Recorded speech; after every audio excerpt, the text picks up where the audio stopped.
Now let us modify this program to include some GPU acceleration. It should remain like this for now. And since GPUs have their separate memories, so we should have separate pointers for that. So just prepend x and y with d so that we can differentiate that these pointers point to the memory location at the device. Now we use CUDA malloc for allocating memory for them. How much do we want and into size of float. Similarly for y. And after initializing them, we should copy our variables to the GPU memory with CUDA memcopy.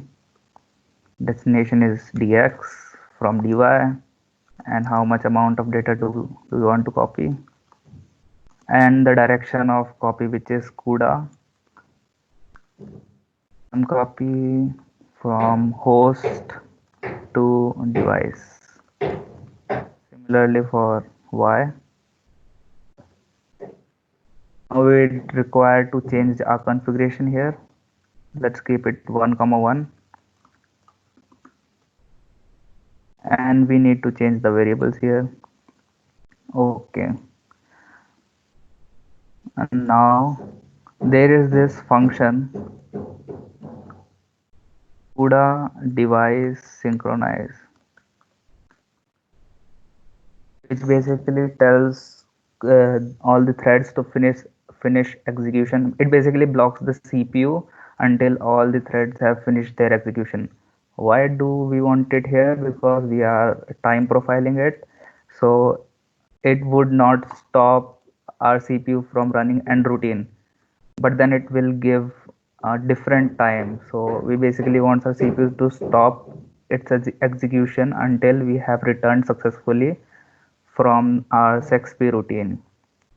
So yeah, we require CUDA device synchronize for that here. Now after we have finished the execution, we need to copy our results back to our variable y.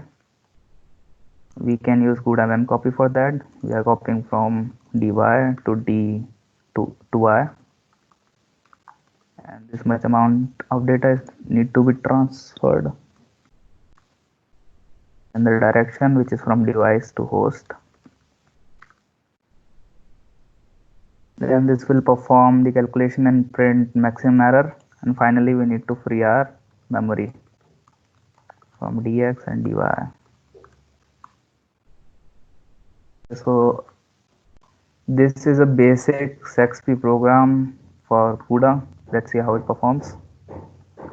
NVCC with change of extension and done.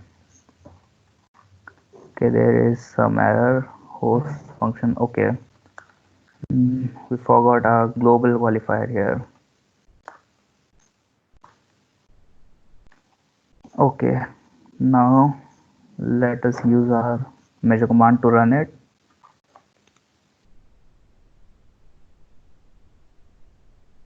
It should take more amount of time than our CPU, because a single thread of GPU is very weak when compared to a single thread of CPU. But now we'll add on some GPU parallelism here, and you'll see that how much performance can be increased.